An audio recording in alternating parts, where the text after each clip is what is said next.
नमस्कार दोस्तों, जनमंथन में दोबारा आपका स्वागत है।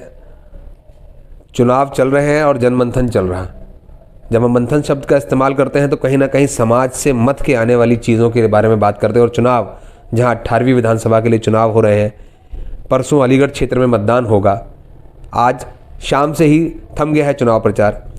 ऐसे में मंथन करना बहुत आवश्यक है कि समाज और समाज से जुड़े हुए कुछ ऐसे लोग जिनके बिना समाज के हर क्रियाकलाप की हम परिकल्पना भी नहीं कर सकते। आज जनमंथन के मंच पर हमारे साथ एबी लाइव न्यूज़ के कार्यालय पर उपलब्ध हैं डॉक्टर ज्ञानेंद्र मिश्रा, जो यूँ कहें कि समाज सेवा की एक कुंजी भी हैं, समाज सेवा के एक पुरोधा भी हैं और समाज के लिए एक ऐसा काम कर रहे हैं जो लोगों के बीच में हर दिन हर पल दिखाई देता है। चूँकि हर पल और हर समय दिखने वाला व्यक्ति ही समाज की सही धारणा दे सकता है, समाज को सही दिशा दे सकता है। तो जनमंथन में इनसे बातचीत करना बहुत आवश्यक है। चुनाव का माहौल है। स्वागत है डॉक्टर साहब आपका। बहुत बहुत धन्यवाद विशाल जी, इतने शब्दों का इस्तेमाल करने के लिए, और एबी लाइव की पूरी टीम का मैं धन्यवाद देता हूं कि मुझे यहाँ आमंत्रित किया और इस कार्यक्रम में मुझे सुनने का और बोलने का अवसर दिया और जनता से बात करने का अवसर दे रहे हैं। बहुत बहुत धन्यवाद। डॉक्टर साहब, जैसे कि आपको पता है कि ये जनमंथन है और मंथन हो रहा है, नेता सड़कों पर हैं, झंडे हाथों में हैं, जोश आंखों में है और बिना नींद के नेता जो है सड़कों पर दौड़े चले जा रहे हैं। गाड़ियां और स्कॉर्पियो की आवाज़ें हाय हाय कर रही हैं। और चूंकि आप समाज का हिस्सा हैं, कैसा देख पा रहे हैं इस चुनाव को? देखिए, जहाँ तक मैं देख पा रहा हूँ, एक तो ये चुनाव बिना लहर का चुनाव है, इसमें कोई लहर नहीं है। ये चुनाव जो स्थानीय मुद्दे हैं और जो स्थानीय समीकरण हैं उन पर लड़ा जा रहा है। और ये हाल केवल अलीगढ़ का नहीं है, पूरे उत्तर प्रदेश की मैं बात कर रहा हूँ। इस बार के चुनाव में कोई लहर नहीं होगी और जो इसके नतीजे हैं, जो मैं देख रहा हूँ, जो इस चुनाव के बाद में, इलेक्शन के बाद 10 मार्च को जो नतीजे आएंगे, वो भी बड़े अप्रत्याशित होंगे। हम और आप उसकी परिकल्पना नहीं कर पाएंगे।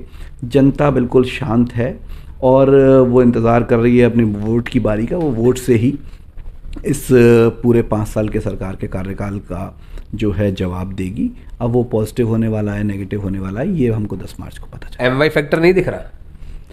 हाँ, आप कह सकते हैं कि जहाँ पर हम बैठे हैं, अलीगढ़ एक ऐसा जगह है, अलीगढ़ एक शहर जिसमें कि लगभग आधी आबादी मुस्लिम और हिंदू आबादी है।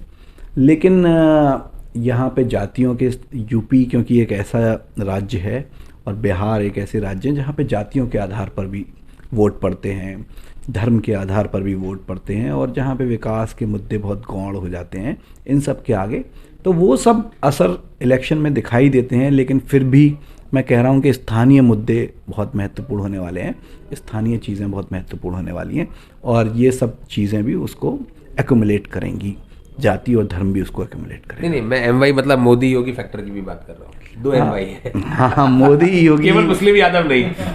जहाँ तक मोदी योगी की ये फैक्टर की बात है तो निश्चित रूप से भारत के प्रधानमंत्री माननीय मोदी जी का हर चुनाव पर एक प्रभाव 2014 के बाद हम देख रहे हैं, हर राज्य के चुनाव पर और देश के लोकसभा के चुनावों पर भी देख रहे हैं। तो निश्चित रूप से उसका फैक्टर का असर तो होगा ही। और योगी जी जो इस प्रदेश के मुख्यमंत्री रहे, 5 वर्ष तक उन्होंने यहाँ पे शासन सत्ता को संभाला, तो उनके फैक्टर के नाम, उनके नाम पर भी चुनाव हो रहा है, भाजपा उनके चेहरे पर ही चुनाव लड़ रही है, तो उसका असर तो निश्चित रूप से दिख रहा है। और लोग कह भी रहे हैं स्थानीय स्तर पर कि हमको जो वोट देना है वो सरकार के कामकाज पे देना है, अपने स्थानीय जो हमारे नेता रहे हैं उनके कामकाज को अब लोग अवॉइड कर रहे हैं। क्योंकि आप उत्तर प्रदेश में कई जगह चाइल्ड लाइन, साथ ही साथ उड़ान सोसाइटी से जुड़े रहे हैं। योगी सरकार को पिछले 5 साल में कितने अंक? हाँ, देखिए, जहाँ तक अंक की बात है तो कोई भी सरकार होती है तो वो बहुत सारे काम करती है। 5 वर्षों में बहुत सारे काम इस सरकार ने भी किए हैं। अब चाहे वो विकास के मुद्दे की बात हो, चाहे वो कानून व्यवस्था की बात हो, चाहे वो कोरोना काल जो 2 वर्ष का पिछला समय निकला है उसको संभालने की बात हो, और एक बहुत ही महत्वपूर्ण काल था इस पूरे देश और दुनिया के लिए। और यूपी ने एक मॉडल खड़ा किया हेल्थ सेक्टर में, तो वो सब मैं देख पा रहा हूँ कि उन सब के आधार पर जनता वोट करेगी। और सरकार, जहाँ तक मैं कहूँगा कि बहुत हद तक सफल है। इन सब चीज़ों को हैंडल करने में। और उत्तर प्रदेश निश्चित रूप से आप देख रहे हैं आर्थिक प्रगति में और बाकी सब चीज़ों में कई सारे इंडिकेटर्स पर ऊपर भी आया है। कानून एनसीआरबी का भी डाटा जारी हुआ तो उसमें आपने देखा कि उत्तर प्रदेश में जो चाहे क्राइम रेट है वो घटा है, और सरकार खुद भी कह रही है कि हमारे कार्यकाल में कोई दंगा नहीं हुआ। तो ये सब चीज़ें जो है चुनाव में मैटर करेंगी। अखिलेश जी ने कहा कि दंगाई तो सरकार में है, तो दंगा इसलिए नहीं हुआ। देखिए, विपक्ष का अपना काम है और सरकार का अपना काम है, और मैं उनके किसी बात पे कमेंट नहीं करूँगा, क्योंकि मेरा मानना है कि उनका जो काम है वो सियासत जाने। मेरा पैगाम मोहब्बत है जहाँ तक पहुँचे। तो वो सियासतदान लोग हैं, वो लोग अपनी बात को अपने अपने तरीके से रखते हैं, और हर व्यक्ति अपनी पार्टी के लोगों तक अपनी मैसेज पहुंचाना चाहता है, उसका तरीका कुछ भी हो। वो लोग भी सियासी मोहब्बत ही कर रहे हैं। अब वो मोहब्बत है या जंग, ये खैर चुनाव के परिणाम बताएंगे। तो डॉक्टर साहब, एक चूँकि आप समाज से जुड़े हुए हैं, चाइल्ड लाइन चला रहे हैं, और कहीं ना कहीं एनजीओ और सामाजिक संस्थाओं का एक पिछले 5 साल के अंदर बहुत बड़ा सामाजिक परिवर्तन में, सामाजिक ढांचे के परिवर्तन में बहुत बड़ा योगदान रहा। उस पर कहाँ तक आप सफल मानते हैं भाजपा सरकार को? देखिए, जहाँ तक मैं कहूँ कि अभी कई इशूज़ इश्यूज़ हुए। एक आपने देखा होगा अभी के मदर टेरेसा का ट्रस्ट है जो, वो उनका जो FCRA जो है रिन्यूअल नहीं हुआ, और उस पर काफ़ी बड़ा पूरे देश भर में हंगामा हुआ, और पता लगा कि 31 दिसंबर तक जो है देश में करीबन 6000 NGOs के FCRA रजिस्ट्रेशन कैंसिल कर दिए गए। तो जहाँ तक बात है, तो सरकार ने कुछ सामाजिक जो संस्थाएं जो काम कर रही थी, उन संस्थाओं के काम पर अब क्लोज वॉच रखनी शुरू की है। FCRA का एक अब कॉमन एक अकाउंट बना है जो स्टेट बैंक में ही होगा, और सरकार ये देख रही है कि जो विदेशी चंदा आ रहा है और विदेशी धन जो आ रहा था देश में, वो कहाँ लग रहा है। सरकार की उस पर बड़ी पैनी नज़र है। CSR के फंड में आपने देखा होगा पिछले दिनों में काफ़ी बढ़ोतरी हुई है, और 2% जो कॉरपोरेट को अपने सोशल रेस्पॉन्सिबिलिटी के तहत टैक्स देना है, तो उसमें अब वो कोरोना काल में बहुत सारा लगा है। लेकिन हाँ, NGOs को मॉनिटर किया जाने लगा है क्लोजली, उनके काम को वॉच किया जा रहा है, और मैं समझता हूँ कि इसमें कोई ख़राब बात भी नहीं है। सरकार को ऐसा करना नहीं, आरोप लगता रहा है कि केवल माइनॉरिटीज़ NGO के साथ कुछ ऐसा हो रहा है। हाँ, आरोप लगते हैं, लेकिन अब दरअसल क्या है कि जिन NGOs के FCRA कैंसिल हुए वो NGOs थे कि जिन्होंने 2009 से लेकर 2014 के पूरे कार्यकाल में 5 वर्ष तक FCRA के रिटर्न तक दाखिल नहीं किए। अब वो हज़ारों करोड़ रुपए जो उनके पास आया, उन रिटर्न्स के ना दाखिल होने से सरकार को ये पता ही लगा कि वो कहाँ इस्तेमाल हुआ। तो ऐसे ही जो है ऑडिट सरकार ने कराया, और ऐसे ही NGOs को जो है उसमें खामियाजा भुगतना पड़ा, और जो लोग ट्रांसपेरेंट रूप से काम कर रहे थे उनको मुझे लगता है कि कोई परेशानी नहीं हुई है। आने वाली सरकार कोई भी हो डॉक्टर साहब, सामाजिक संस्थाओं के लिए, NGO के लिए कुछ ऐसा मांगना चाहेंगे सरकार से? आने वाली सरकार कोई भी हो। देखिए, एक सामाजिक संस्था के रूप में भी और एक समाज के व्यक्ति के रूप में भी मैं एक बात तो कहना चाहता हूँ कि रोटी, कपड़ा और मकान, ये एक ऐसे मुद्दे हैं जो कि हर व्यक्ति की ज़रूरत है।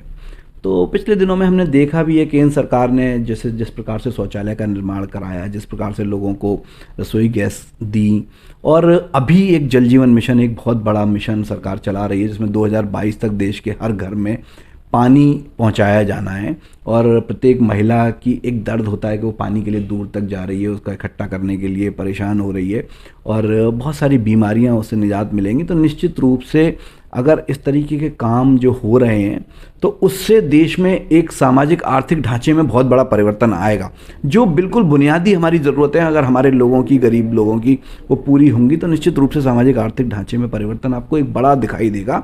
और इंडिकेटर्स जो हैं, चाहे वो हेल्थ के हों, चाहे वो वेल्थ के हों, चाहे वो सोशल सिक्योरिटी के हों, उनमें आपको जो है आमूलचूल परिवर्तन आने वाले 3-4 साल में दिखाई देगा। उत्तर प्रदेश चुनाव में भी उसका असर होना चाहिए। अभी सरकार ने, आपने देखा बजट में बात की कि गंगा के किनारे रहने वाले जो भी लोग हैं वहाँ पे ऑर्गेनिक फार्मिंग की जाएगी। कृषि के लिए ये एक बहुत बड़ा जो है बात होने वाली है, और गंगा सबसे ज़्यादा जो एरिया कवर करती है वो उत्तर प्रदेश में करती है। सरकार ने बात करी कि अभी केंद्र सरकार के बजट में था कि आने वाले समय में 40 लाख जो है मकान बनाए जाएंगे, उसमें से एक बहुत बड़ा हिस्सा उत्तर प्रदेश के हिस्से में आने वाला है। तो ये सब फैक्टर जो है विधानसभा चुनावों में मैटर करेंगे, और लोगों को इनको समझना भी चाहिए।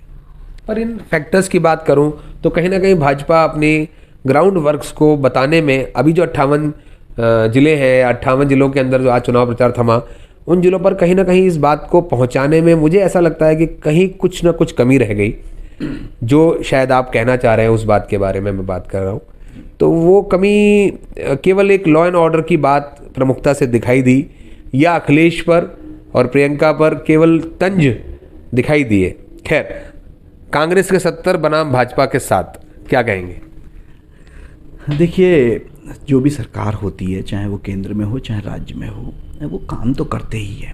मैं ऐसा नहीं कह सकता कि किसी सरकार ने कोई 70 साल में कोई काम नहीं हुआ और 7 वर्षों में ही सारा काम हुआ, ऐसा नहीं है। वो जो 70 वर्ष के काम थे उसको कंटिन्यूएशन में लाकर 7 वर्ष में अब लेकिन हमको वो ना दिखाई दे रहे हैं सरफेस पे। चाहे वो इंटरनेशनल लेवल पर आप देखिए, देश के लोगों की बात हो, देश का जो है हमारा जो है आज एक्लेम्ड है, इंटरनेशनली एक्लेम्ड इंडिया है। चाहे वो यहाँ पे वोकल फॉर लोकल की बात हो, चाहे आत्मनिर्भर भारत की बात हो, चाहे स्मार्ट सिटी की बात हो, चाहे स्टार्टअप इंडिया की बात हो, केंद्र सरकार की बहुत सारी पॉलिसीज़ हैं जिसका उत्तर प्रदेश को लाभ मिल रहा है। और उत्तर प्रदेश सरकार, क्योंकि बार बार सरकार कह रही है, केंद्र सरकार कह रही है डबल इंजन की सरकार, तो वो बहुत सारी चीज़ों में आवश्यकता होती है कि केंद्र सरकार की नीतियाँ अगर पूर्ण रूप में लागू कर ले कोई राज्य सरकार भी, तो वहाँ के लोग निश्चित रूप से आगे बढ़ जाते हैं, और वो 5 वर्षों में ऐसा हो पाया है। विपक्षी कहते हैं कि मालगाड़ी में इतना कबाड़ भरा है इसलिए डबल इंजन लगाना पड़ा इसमें। बिल्कुल, आपकी बात ठीक है। मैं फिर वही कह रहा हूँ कि विपक्ष क्या कह रहा है उनको कहने का हक है, और निश्चित रूप से जो है वो अपनी बात अपने लोगों को समझाने की कोशिश कर रहे हैं। लेकिन मैं चाहता हूँ, और जब जब ऐसा हुआ है कि केंद्र और राज्य में एक जैसी सरकारें हुई हैं, निश्चित रूप से राज्य ने प्रगति की है। क्योंकि आप समाज को बहुत अच्छे से समझते हैं, तो एक अंक गणित भी पूछ लें, इन 58 में कितने, या फिर अगले विधानसभा में कितने? देखिए, जहाँ तक चर्चाएं हैं, टीवी के सर्वेज हैं और जो बाकी चीज़ें हम भी देख रहे हैं, तो आंकड़ा ये कह रहा है कि लगभग 250 के करीबन भाजपा की सीटें आएंगी और शायद वो सेफली सरकार बना ले, ऐसा मेरा मानना है। आप मान रहे हैं कि योगी बाबा दोबारा आ रहे हैं, बुलडोजर बाबा आ रहे हैं? मैं मानता हूं कि भाजपा शायद रिपीट हो जाएगी। तो क्या वो एनजीओ और सामाजिक संस्थाओं के लिए बेहतर विकल्प होगा बाबा, या बदलाव? देखिए ना, क्या मैं जो देख पा रहा हूँ वो है ये है कि जो सामाजिक संस्थाएं पहले काम करती थी ना, तो उसमें ट्रांसपेरेंसी और अकाउंटेबिलिटी का अभाव था। अब वो जैसे जैसे बढ़ा है, तो अब वो ट्रांजिशन फेज है जो अब वो हर चीज़ में आ रहा है, चाहे वो बिजनेस में हो चाहे वो सोशल सेक्टर में हो। तो वो ट्रांजिशन फेज़ में कुछ लोगों को तकलीफ़ हो रही है, वो लोग अपने आप को अडेप्ट नहीं कर पा रहे, नई जो है सरकार की जो आवश्यकताएं उसके लिए अडेप्ट नहीं कर पा रहे, इसलिए थोड़ा परेशानी हो रही है। अन्यथा की स्थिति में जो लोग काम करने वाले लोग हैं वो निश्चित रूप से कोई उन्हें परेशानी नहीं है, और वो ठीक ढंग से सरकार की जो आवश्यकताएं हैं, चाहे वो लीगल तौर पे हों चाहे वो दूसरे तौर पे हों, वो उसको पूरा कर रहे हैं। तो उनको सरकार के प्रोजेक्ट मिल रहे हैं और काम भी हो रहा है। एक व्यक्तिगत तौर पर जो चुनाव प्रबंधन समिति या चुनाव चयन समिति ने भाजपा के प्रत्याशी चुने, उसको लेकर के ग्राउंड स्तर पर काफ़ी विरोध या विरोधाभास देखने को मिल रहा है। खासकर अलीगढ़ की भी मैं बात करूं तो रिपीट के फॉर्मूले को उन्होंने अपनाया, उसको कहाँ तक आप ठीक मानते हैं? कोई परिवर्तन की आवश्यकता नहीं थी क्या? हाँ, देखिए, जनता हमेशा परिवर्तन चाहती है और होता भी रहना चाहिए। परिवर्तन नियम है, समाज का नियम है, हमेशा परिवर्तन होता रहता है। पानी बहता रहता है तो वो शुद्ध रहता है। तो मैं कहूँगा कि अब लेकिन जो भी पार्टी का, हर एक पार्टी के अपने अपने जो है पॉलिसी है, उसके फ्रेमवर्क में वो काम करती हैं, उनका अपना एक सेटअप है और उनका एक निर्णय लेने का एक पूरा मैकेनिज्म है। तो उसके आधार पे उन्होंने वो किया है। तो इसमें मैं कुछ बुराई नहीं देखता। जो सरकार पॉलिसी मेकर्स ने उनकी पार्टी में किया है वो सभी जगह हुआ है। देखिए, सपा में भी यहाँ पे पहले कोल विधानसभा में सलमान शाहिद जी को टिकट दी गई, फिर वो काट दी गई और फिर बी फॉर्म नहीं दिया गया उनको, फिर वो दूसरी टिकट अनाउंस हुई। और जगह भी जो है उत्तर प्रदेश में ऐसा हो रहा है। तो सभी लोग स्थानीय स्तर पर देखते हैं कि क्या हमें फ़ायदा नुकसान होने वाला, उसके आधार पर टिकट का वितरण होता है। तो वही किया है सभी पार्टियों ने। क्योंकि आप समाज में हर जगह जाते हैं, मुस्लिम महिलाओं में खासकर बच्चों से जुड़ी हुई चाइल्डलाइन आप चलाते हैं, तो कहीं ना कहीं मुस्लिम बच्चे और बच्चे जब आते हैं तो महिलाओं का कहीं ना कहीं जोड़ जरूर देखने को मिलता है। ऐसे में कुछ परिवर्तन पिछले 5 साल में आपको देखने को मिल रहा है मुस्लिम समाज के अंदर? हाँ, मैं देख पा रहा हूँ कि देखिए, जिस तरीके से केंद्र सरकार ने एक 3 तलाक की कानून को लाए, फिर उसके बाद में अन्य कानून मुस्लिम महिलाओं के लिए, तो मैं ये देख पा रहा हूँ कि यहाँ पे जो बेनिफिशरीज़ का रेशो है वो कहीं भी सरकार में, भाजपा की सरकार में कोई कमी नहीं आई है, कि ऐसा नहीं हुआ है कि किसी धर्म या जाति के आधार पर बेनिफिशरीज के सिलेक्शन में कोई जो है उनके साथ में बर्ताव किया गया हो। और इसीलिए मैं देख पाता हूँ, चाहे वो रसोई गैस के कनेक्शन की बात हो, चाहे वो प्रधानमंत्री आवास योजना की बात हो, चाहे वो राशन वितरण में उनकी सहभागिता की बात हो, और वो उनको निश्चित रूप से बराबरी का हक मिला है, और इस बात से मुस्लिम महिलाएं खुश भी नज़र आती हैं। इसका मतलब सबका साथ और सबका विकास का नारा चरितार्थ होता दिख रहा है समाज के अंदर। चूँकि डॉक्टर साहब ने समाजशास्त्र के साथ ही पीएचडी भी की है और अलीगढ़ मुस्लिम यूनिवर्सिटी से की है, तो और अलीगढ़ की बात करें और एएमयू की बात ना करें, और मज़े की बात यह है कि अलीगढ़ की शहर विधानसभा जिसमें हमारा कार्यालय आता है, वहाँ से एएमयू के पूर्व पदाधिकारी ही कांग्रेस के प्रत्याशी भी हैं। तो अमूवी का रोल अलीगढ़ के चुनाव पर, इस पर कुछ कहना चाहेंगे? देखिए, आपकी बात बहुत जेन्युइन है, क्योंकि अलीगढ़ मुस्लिम यूनिवर्सिटी एक ऐसी संस्था है जो कि एक ऐसा इदारा है जो कि केवल अलीगढ़ में ही नहीं, पूरे विश्व में उसके लोग फैले हुए हैं। जो यहाँ से पढ़ने वाले लोग हैं, बच्चे हैं, उन्होंने पूरे विश्व भर में पताका फहराई है। और बहुत सारे लोग ऐसे हैं जिन्हें भारत रत्न, पद्म विभूषण, पद्म श्री, पद्म भूषण, सब तरीके के सम्मान इस देश में मिले हैं। तो निश्चित रूप से इसका एक रोल तो है ही। और सलमान इम्तियाज़ हमारे जूनियर हैं, MSW में जूनियर रहे हैं, PhD में जूनियर रहे हैं, और वो कांग्रेस से यहाँ शहर के प्रत्याशी हैं। लेकिन अमूवी का एज सच डायरेक्ट तो रोल नहीं होता है, लेकिन वो लोगों के विचारों के परिवर्तन में अपना काम करती ही है। लेकिन सांसद जी तो जिन्ना को और जिन्ना की तस्वीर और अमूवी को लेकर के जो एक पिक्चर क्रिएट करी गई है, या पिक्चर जो क्रिएट है, चूँकि आप अमूवी के छात्र भी हैं और आपने वहाँ से PhD की है और समाजशास्त्र में कही है, तो समाज की क्या उसे आप कितने हद तक ठीक मानते हैं? देखिए, यहाँ पे जिन्ना का मुद्दा अलीगढ़ में ही नहीं, अभी आप देख रहे होंगे 26 जनवरी को जो है जिन्ना चौक पे कर्नाटक में उसके भी मुद्दा उठा, और जिन्ना के नाम को लेकर निश्चित रूप से कई बार इस तरह की बातें उठती रहती हैं, और पहले वो यहीं से उठी थी। तो मैं ये कहना चाहूँगा कि देखिए, जो व्यक्ति जिसने इस देश का बंटवारा किया हो और बंटवारे के लिए जो जिम्मेदार हो, एक प्रमुख व्यक्तियों में हो, जिम्मेदार व्यक्तियों में हो, तो उसको हमें कोई तवज्जो नहीं देनी चाहिए। जिसने इस देश के 2 टुकड़े कर दिए। देखिए, 54 कॉमनवेल्थ देश थे, और जिनमें से कि 53 देशों में बिना बंटवारे के जो है अंग्रेज़ चले गए। भारत एक लौता देश है जहाँ पे कि बंटवारे के साथ में इस देश की छाती पर एक लकीर खींची गई, और उसके साथ में देश को आज़ादी मिली।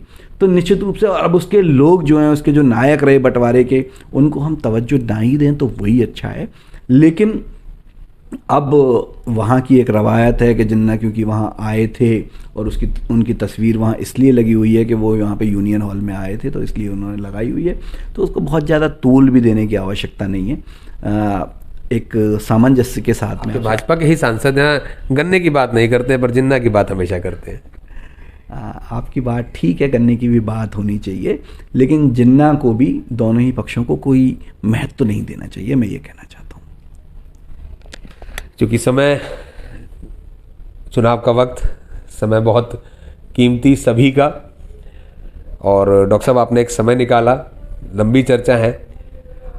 2 शब्द आने वाली सरकार के लिए और अभी के प्रत्याशियों के लिए अगर आप कहना चाहें, और हमारे चैनल के माध्यम से कोई मैसेज अगर आप देना चाहें।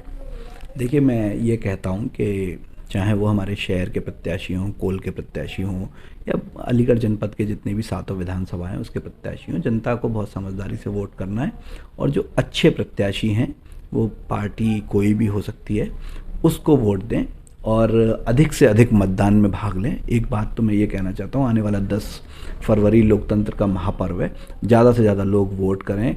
बाहर भी जो लोग हैं वो भी निश्चित रूप से मैं उनसे भी निवेदन करूँगा कि वो अलीगढ़ आएँ और अपना वोट करें, ताकि लोकतंत्र के पर्व पर उनकी भी आहुति एक जाए। और दूसरी बात, जो सरकार आने वाली है, जो आगामी सरकार बनेगी, वो किस पार्टी की बनेगी, इससे मुझे कोई परेशानी नहीं है। लेकिन मैं ये कहना चाहता हूँ कि जो भी सरकार बने, वो यहाँ के युवाओं के मुद्दे, बेरोज़गारी के मुद्दे, गरीब लोगों के मुद्दे, और लोगों के जो है काम के मुद्दे, जो कोरोना काल में लोगों को परेशानियाँ हुई हैं, उनको निश्चित रूप से दर्द को कम करने का काम करें, उनके दर्द को बांटें। तो ऐसा मेरा मानना है कि ऐसा सरकार को करना चाहिए। बहुत बहुत धन्यवाद डॉक्टर साहब, आपने एबी लाइव कार्यालय में आकर के एक चुनावी जो एक तरीके का परिक्षेप है वो दिखाया, और इसके साथ ही एक समाज का एक वर्ग जो शिक्षित वर्ग, कल के जनमंथन में हमने एक समाज के व्यापारी वर्ग के साथ बातचीत करी, आज हमने बातचीत करी डॉक्टर ज्ञानेंद्र मिश्रा जी जो बेसिकली चाइल्ड लाइन और एनजीओ संस्था और सामाजिक संस्थाओं के साथ जुड़े हैं। इनका भी मंथन जनमंथन के अंतर्गत जो निकल के आता है कि कहीं ना कहीं भाजपा की सीटें कम होती दिखाई दे रही हैं या ज़्यादा होती दिखाई दे रही हैं। ये मुद्दा नहीं है, सरकार कोई भी बने, काम करे, अनुशासित काम करे। शायद डॉक्टर साहब आप भी यही कहना चाह रहे हैं। इसी बात के साथ सभी लोग चाहते हैं, समाज का हर वर्ग चाहता है, साथ ही साथ एबी लाइव की पूरी टीम, खासकर सभी लोग, आप सभी दर्शकों से भी अपील करते हैं कि अपने मतदान केंद्र पर जाकर मतदान अवश्य करें। उसी से आप एक विकास की उम्मीद रख सकते हैं। आपका मतदान ही विकास की किरण है। अगर आपने मतदान नहीं किया तो विकास की आप उम्मीद ना करें, बात ना करें, इसलिए मतदान अवश्य करें। और डॉक्टर साहब आपने अपना कीमती समय हम लोग को दिया, इसके लिए बहुत बहुत धन्यवाद। सभी दर्शकों को नमस्कार।